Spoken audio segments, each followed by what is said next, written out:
afternoon, good evening, and good morning, everybody. And welcome back to the Ambassador Wing. Hope you all are having a great Thursday. We are back live with you all after being on break last week to celebrate Ambassador's birthday, and we appreciate you all awaiting our return, very much so. And with me, once again, you know them, you love them. They're wacky, they're crazy. Of course, you have to be a part of this council. Fiona Wolf, Mountains of Elysium, and making a very special guest appearance. You know him, you love him. I call him my friend, well, because he is. MB Geek, or MB Grandpa Geek. And today we are continuing our discussion of Crusade. And today we are going to be breaking down the episode 3, The Memories of War. My friends, my fellow council members, it is good to see you all once again. And hope you enjoyed the week off. Good to be here. And it's true, good. I am crazy. Rumors are true. Say that again. I said rumors are true. I am crazy. I'm in Florida. I have a certain level of crazy inherent in me. You guys... Oh, sorry. It's okay. I was going to say, you see, you have your crazy people, and then you have the scary people like me who exist as well. And to everybody tuning in, whether you're on Twitter, Facebook, or YouTube, thank you all for being here this afternoon. I hope you all enjoy the stream. Hope you enjoy the discussion. Of course, smash that like button. Share this out with all your friends who are fans of good sci-fi, good entertainment, not cringy, horrific entertainment. You know, like that little show that Amazon's putting out. You know, the Rings of Power that have no power and have nothing to do with Lord of the Rings whatsoever.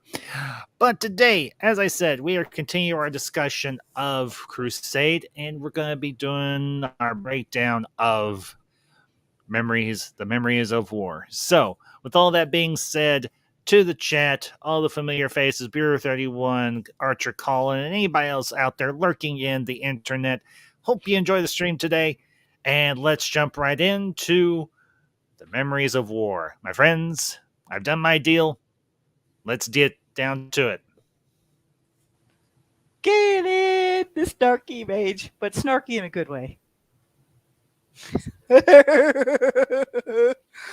And he opens with, like, you guys shouldn't throw things out of the ship. It dinged my ship. How rude. Yes. Yes, we are once again visiting another dead planet. But this time it wasn't a virus. Well, it was sort of, but it wasn't a virus of like the disease kind. It was one that made you go crazy. Hey, that'd be great on the council. Yeah, except it's the homicide crazy, not just the general crazy. True. So, but of course, this is Babylon 5. We're under the, what's it called, the Egyptian god of frustration. So I think Daffy will take care of us. Yes, all praise to he, the great and powerful Daffy. It's rabbit season. Yes, Duck season. Galen does love to bring up the fact that we've found a ton of dead worlds. Do you ever wonder why? Yeah, because people kill each other, unfortunately. It's very sad. So... I was going to say because of budget cuts. Yeah, it's possible. But also, they had to get a warm-up. You'd figure TNT would have given them a bit more money. Oh, my. Yeah, well, you know, I will say this. Considering this show came out in the early 2000s, the CGI wasn't horrible, but we don't watch the show for the CGI or for the big splashy effects, per se, or the high-budget productions, but you know, I'll say this: I would rather have a show that has a low budget but good quality dialogue and acting, rather than a show that has a big, you know, like let's say $1 billion budget and cringeworthy dialogue and stilted acting and just completely breaks all the lore of the suit's name. Speak it not. Read the old books if you want to have some Lord of the Rings. Read Tolkien. Yeah. There you go. Get the source. Or watch the Peter Jackson films. They are actually quite good. And The Hobbit does have its place. I mean, it could be edited down quite significantly. I mean, if I had the time and the energy and the means to do an edit of The Hobbit myself, believe me, I would do it. But yeah, we're not talking about the Rings of Power. We're talking about Crusade, something a lot more joyful. Even though we're visiting another dead planet where big scary machines are plotting our demise. Yeah, the idea of almost like a nanovirus becoming sentient. They thought the AI could do better. Oh no. Yeah, and it did. And that's horrible. Especially considering it was a techno-mage that built the bloody machine. Uh-oh. And Galen was knew. with 3 different types of pissed. He knew from almost the get-go. That's why he kept warning them not to go down there, because he wanted to handle it himself. But we know where that gets plucky techno-mages into trouble.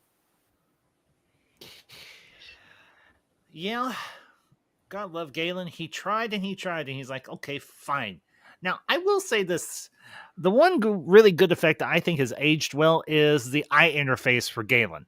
That eye interface is really kick-ass. I wish I could have that eye interface as like a contact lens or something.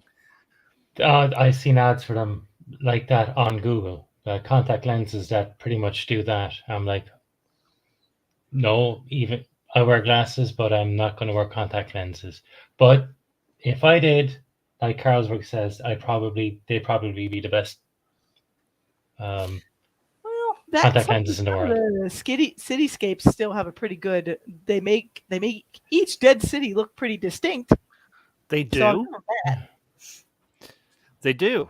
And, I will say, like I said, we don't watch these shows for the special effects or the big budget. We watch it because the story is interesting. We like the characters and they're well written. Unlike the Rings of Power. Sorry, I can't help it. I gotta dig just a little bit because the reviews are starting to come out for Rings of Power and people are lambasting it. And I cannot help but feel just a little bit justified in going, yeah, I'm glad I didn't watch this now. And yeah, Man Bastard was right. Please no hate watch. Don't feed it any more than the outrage channels will. But don't hate watch, normal people. Don't hate watch. Please stay away from it. I thought this was. I thought it didn't come out for like another 5 hours. Like Amazon. No, it dropped. No, I think it dropped today or it drops tomorrow, somewhere along in there. Well, I think it drops in like 5 hours because Amazon Prime has literally a freaking countdown for it. Yeah. I'll have to check it out. Honestly, I will be watching it. Elysium, no! Don't do it! Let it fade! I watched that thing, Katie Sackhoff's Another Life. No. It started bad, it got worse, and the rest said about season 1 Everybody, instead, love watch Crusade instead. Yes. Love watch Space 1999. Yes. Love watch things. Please. What is interesting about Crusade is how it juxtaposes in Babylon 5. Sheridan complained that people were picking apart the dead world of the Markeb, and how it was disgusting to go picking through the bones of a dead civilization. And yet, this entire show is how pragmatism comes. They have to go through those dead worlds to find hope. Not all of them are quite dead. Not all the time. Oopsie. Yeah, but here's the thing. Those people were going there just for profit. The crew of the Excalibur, they're doing it to save humanity. There is a difference here. There's a big difference. Oh, and I agree, but it's interesting how you can juxtapose the two. Yeah. We can see how Sheridan, some people going to the Markeb world may have been going for reasons of their own that were similar. Well, I imagine some people could still get there, but it wouldn't be as easy because you'd have to have the proper coordinates, But even then, they probably would have figured out the Markab weren't killed by the Drak type plague. They were killed by, the Dark Angel of Drawfa kind of plague that just, mutated and came back at, it's like it would be like if the Black Death came back after us again, Yeah. And yeah, I will bring up this comment and everything because it does have merit here. Archer Collin and everything says criticism is something they can react to. They are much more afraid of apathy. Just watch them boast about the premiere viewing figures than nothing else. Yeah, because here's the thing. Once people get a view of, and this is the comment, and then we'll get back onto the main topic. Once people get an eye full of the Rings of Power, they're going to be like, yeah, click, change the channel. Now, that being said, let's move back onto something happy, something that makes us all happy, and that's of course Crusade. Dorita is very athletic. Like she went over that crevice. Athletic? Yes, she went over that crevice on that energy walkway like a pro. Well, not only that, she was able to dig down through all that rubble and all that debris to find Galen's technomage staff. And she was, you saw her. She looked like a wreck. I'm like, dang, lady. That's why it's useful to have a thief with such a high perception ability. Oh my.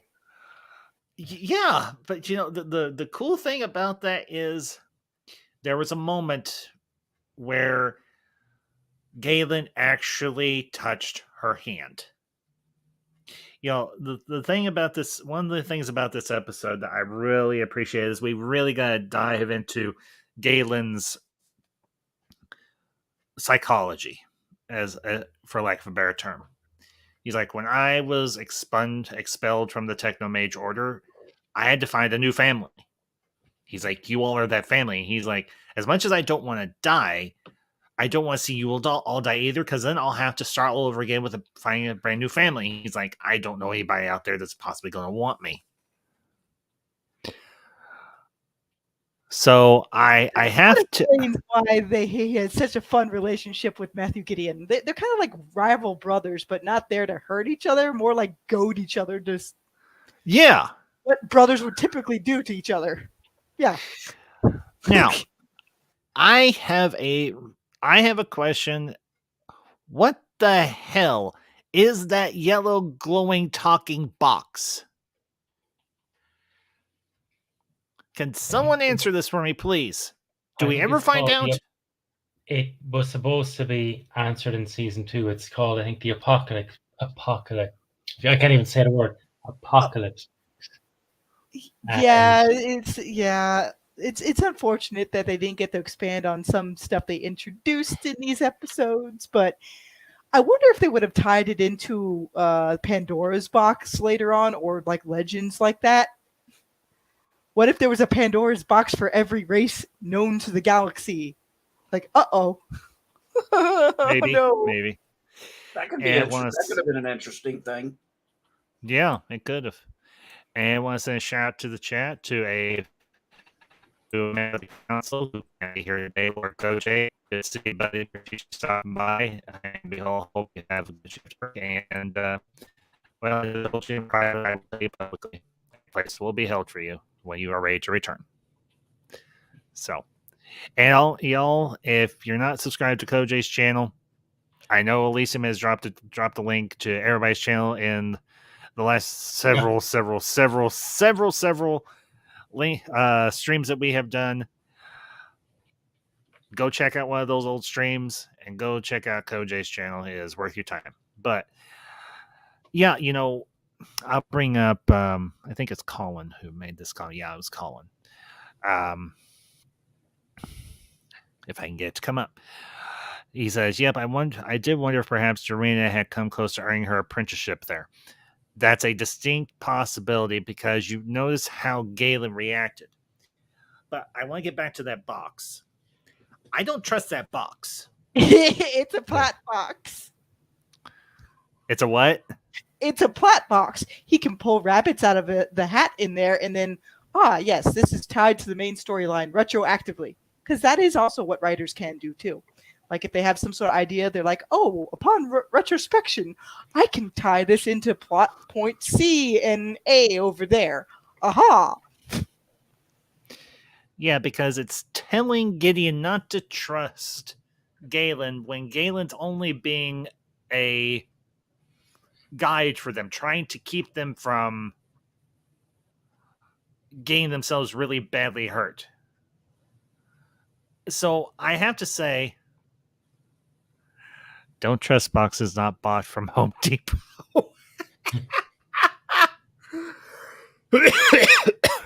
No, Colin, don't do that. We don't want to summon the Abrams man.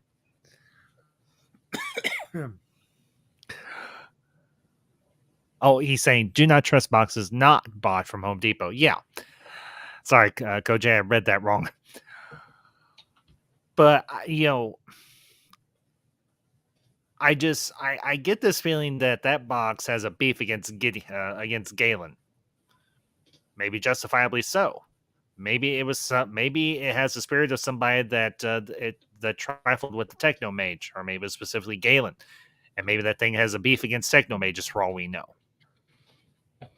Up the link to the on the Babylon wiki to the Apocalypse box in the chat. Oh, the private chat or the group chat? No, in the public chat. Oh, I see it now. Okay, yeah. Gotcha. Apocalypse box. Okay, gotcha. Yeah, this episode, the planet itself is almost like secondary. Because I think the real focus of this episode is really digging more into Galen's personal backstory and digging more into his psychology. And him pushing so hard for Gideon and the rest of the crew not to go down there. Oh, Colin, thank you for bringing that up. I didn't know that. Actually, it is Vorlon tech. That was why it doesn't trust Techno Mages, as their tech comes from the shadows. Yeah, that would make sense. So it would be pre-programmed. Well, it even bears a resemblance to Vorlon technology. Oh, that wouldn't surprise me. The Techno Mages didn't strike me as people that would, use one sort of tech over the other. They probably combine stuff to make new spells. Oh yes, let's merge Vorlon and Shadow Tech together. What's the worst that could happen? Some of them probably tried to do that at some point. Well, here's the thing. Vorlon Tech and Shadow Tech are both based on biotech technology, essentially. So it's not that the two technologies are incompatible per se. It's more of who created said technologies that aren't necessarily compatible themselves. I mean, remember, we learned bits and pieces in the first 4 seasons that, especially in season 3, when Sheridan goes to Zahadum, that the Shadows were actually older than the Vorlons by however much. But somehow or another, the Vorlons caught up to him, probably with the aid of Lorien and his race. But coming back to the episode, this episode also shows a particular character trait of Gideon as well, and that's the fact that he is driven sometimes to his own bad end to try and save Earth. And when Gideon keeps saying, if you go down there, you're all going to die. If you go down there, you're all going to die. And Gideon's like, look, we've got to go down there because some of us may die, but if we don't go and at least try to figure out if there's something useful here, then everybody on Earth is going to die.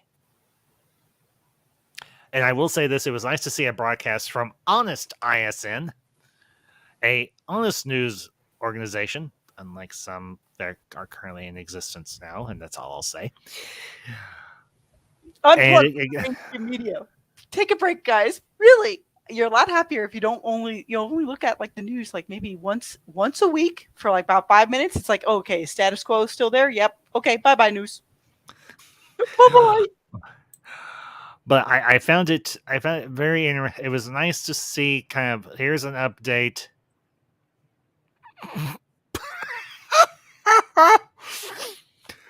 Damn, Elysium, you went there. I would have gone there too. I would have gone there too. I just won't say it out loud. Jeez. Well, to be fair, most of the mainstream media is in some way colluding with each other over stuff. At least I wouldn't be surprised. Yeah, but in this particular episode, they're actually trying to say, yeah, people want to escape Earth, but we can't spread the virus. Yep, because we don't know if it'll mutate. But it was like with the Markab virus to the Pakmara, something could jump. Yeah, I was just thinking that same exact scenario. And as Minbari have human DNA, the Minbari would likely also succumb to that virus. Good possibility. Or at least a certain subsection of their population. Because I imagine Sinclair and his lovely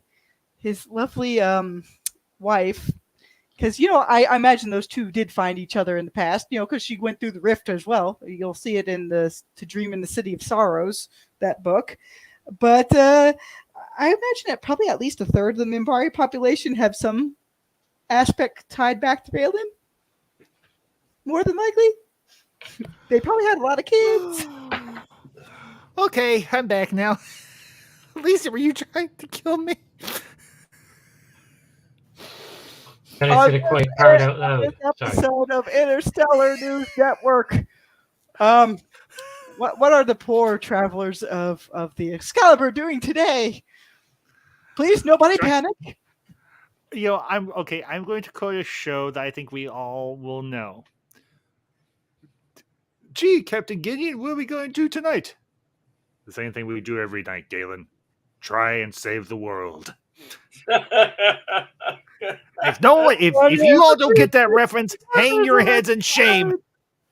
Yeah, one is a technomage, the other's insane. but that can encompass. Okay, everybody gets that joke. Thank God. Somebody besides me. You don't get that joke. I'm sorry. Remember, you need 90s help. Yes.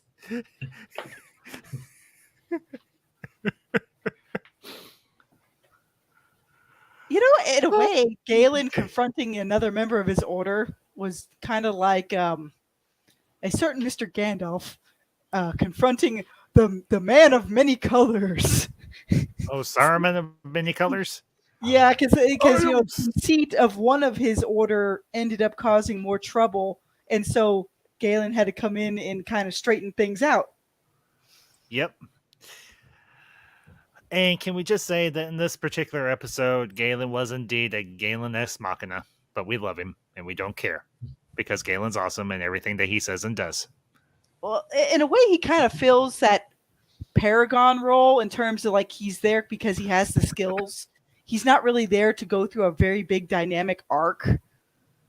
He is the Gandalf of this particular series. Yeah. Not that he can't make mistakes or sometimes get led astray, but you notice even with the Gandalf types, they're there to help out the ensemble cast and point them in certain directions. Yes.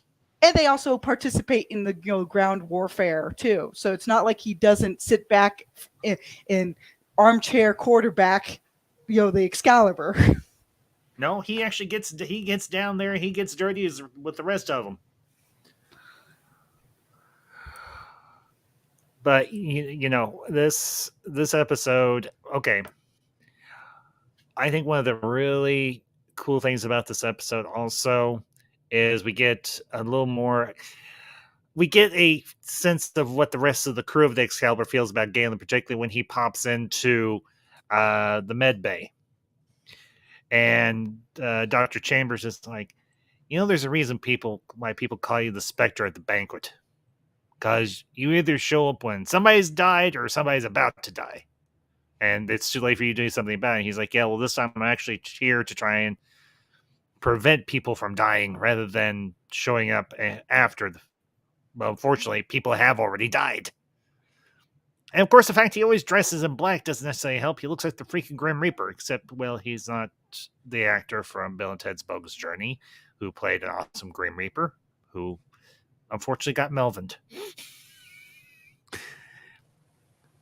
In this case, Galen got semi-Melvined because he almost lost his staff, but thanks to Dorina, he got his staff back. Yeah, and that thing is like a piece of him. I mean, if you read the Technomage trilogy, you find out just how important those kinds of things are to the Technomages and how integrated it is with their culture and everything else. Because they kind of make their own staffs in a way, and the markings they get, like the implants once they graduate and everything.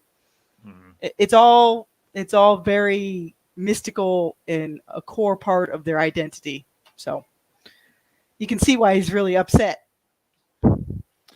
Yeah, because it's like, okay, for instance, I'll tell you all this over the last couple of years, well, ever since I met Madam Ambassador, and we got hitched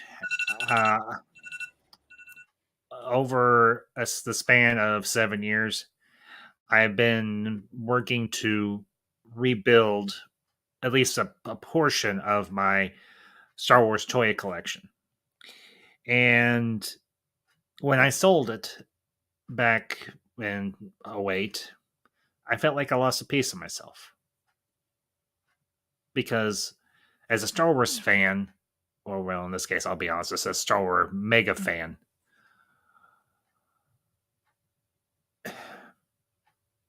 you sell your collection, you kind of lose that part of yourself that says, here, this shows that I am a Star Wars fan.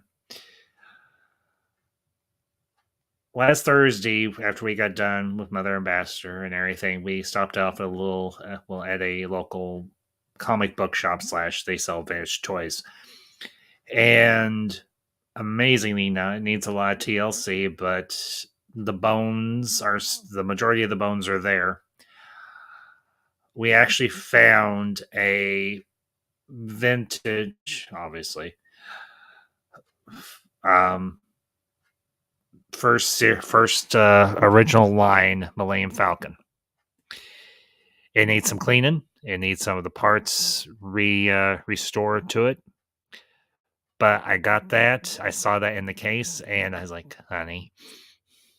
She's like, if you don't get it, I will kick your ass. I'm like, okay, I'll get it. But I can understand where Galen's coming from because he lost his staff. It is quite literally a part of himself.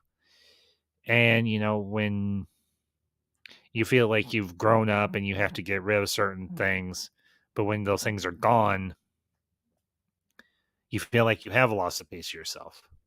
And, it's kind of like with Galen. He lost his community. He lost his family. He got expelled from the order. And he thought he lost his staff. He made the back to his efforts. And that just shows how much everybody there, well, to varying degrees, obviously, how much people care and how much people respect Galen. Though he's not always there, but when he is there, he makes an impact, and to certain people, they regard him as family. And I think, honestly, that's a really cool, beautiful thing. So, I think I've rambled on long enough. Vienna, Elysium, Geek. Your thoughts on anything I brought up or anything from the episode? Dorina Kit comes through in a clutch for a lot of people. So basically, even though she does start off like the backstory of just being like a thief and maybe a little bit more self-serving than most, in the end, she actually proves herself to be quite. She would have had a more dynamic arc, I think, going from like a more negative point to positive. And if she ended up as Galen's apprentice or something, that would have been equally fun. Man, the way he threw that staff to explode that machine at the end, woo boy. Yeah. Yeah, Even with that yeah, limited stuff they had, it still did a good job. yeah, it did. I mean, say It what it you does. want. Mhm. I Go mean, ahead, I think it Fiona. also speaks well of Galen because he was willing to sacrifice something so important to himself to put a stop to everything. Well, and as he said, one technomage can only undo another technomage's work or spell or whatever. And in this case, he had to use his staff to destroy that machine that the other technomage had created for that alien race. So they actually established this back in the episode. And I think it was season 2. Yeah, it was season 2, where the techno mages and everything make their one sole appearance, obviously, in the series. And Wando divulges that only a techno mage can do what a techno mage has done. So it's a nice piece of tie back continuity from the original series into Crusade here. That's what you call good writing, good storytelling, effective storytelling. Um, just for those out there might be working for a particular company called Amazon, you want good writing, go talk to a guy named JMS. Just saying.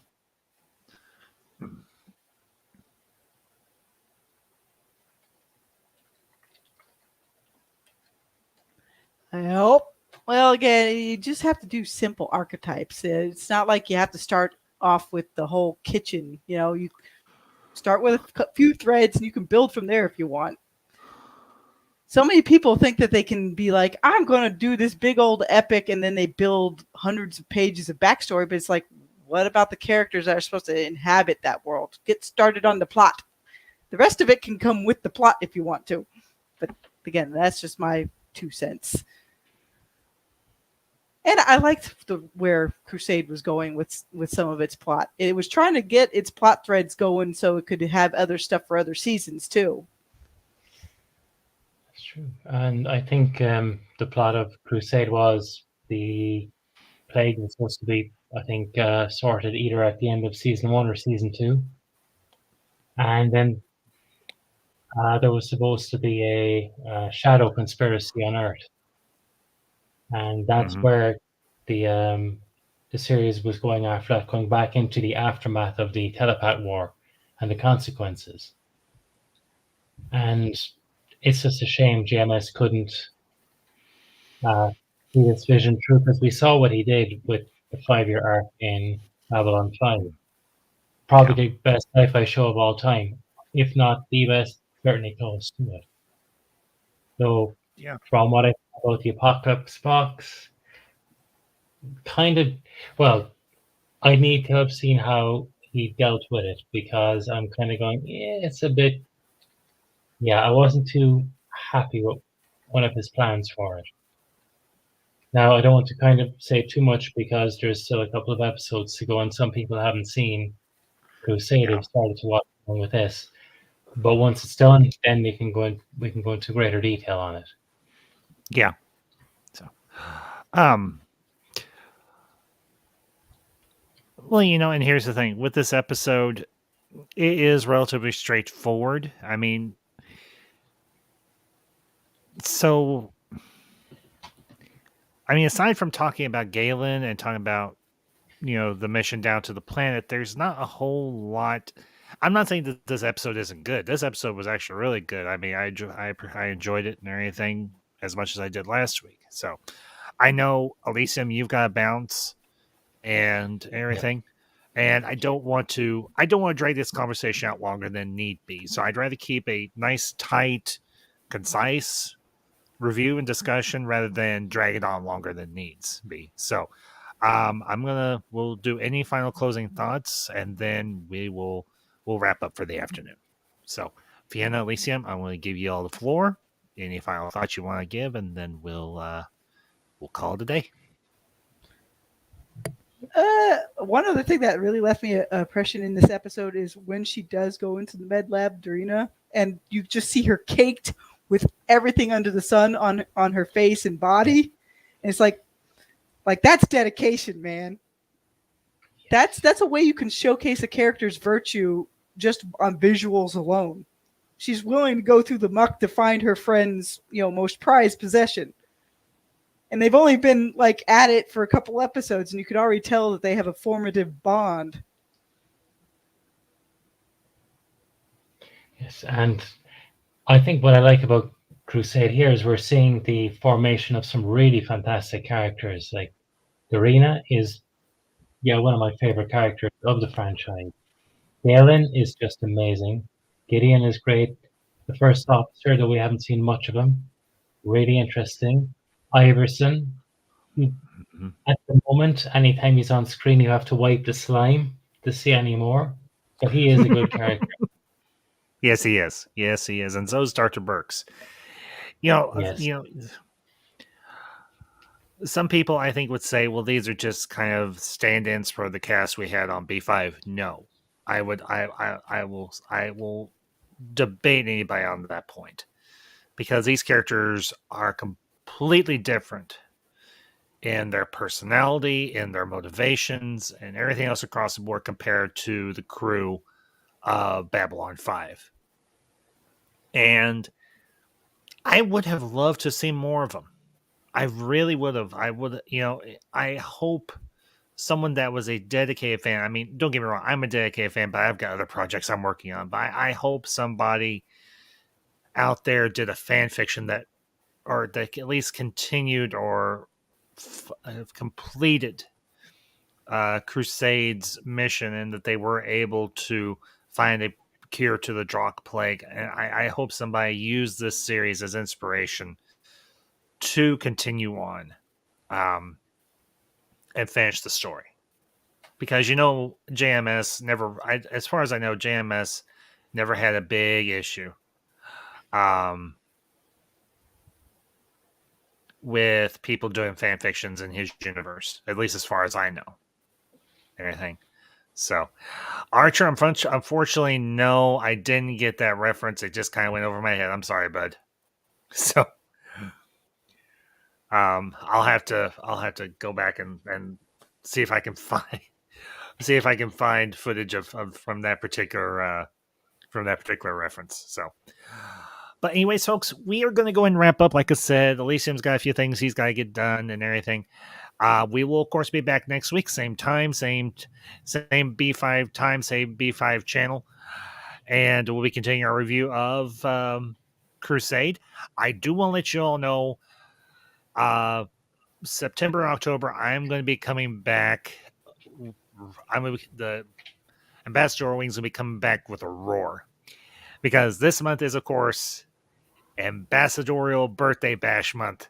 That's right, another year, and we're going to be celebrating yours truly's birthday with a series of reviews and hopefully a couple of at least one or two watch parties and everything to celebrate my birthday. And this year we're going to be covering a series of films from the 90s that I absolutely love. And that is, of course, the films of one Mr. Kevin Smith. We are going to be talking Clerks, Mallrats, Chasing Amy, Dogma, Clerks 2, and Jay and Silent Bob Strike Back. Also, we're going to be doing some 90s movie reviews, the disaster films of the 90s, another great decade that I love, obviously. And October is going to be creepy and kooky and all sorts of fun. So be sure to keep an eye on my social media for those of you who follow me on social media, whether it's Instagram, Facebook, or Twitter. But thank you all for tuning in today. Of course, if you catch this on the replay and you enjoyed it and you are not already subscribed to the Ambassador Way or to the rest of the council here, go check out their channels and hit that subscribe button on all accounts. But we will see you all next week. You all have a great weekend. Happy Labor Day to all of us who labor, and that is, of course, all of us nowadays. You'll see all right, Fiona. But until next time, this is the Council of One saying, in 3, 2, Zooty, Zoot, zoot. Watch out for boxes bearing gifts. You never know what'll be inside. Good night, everybody.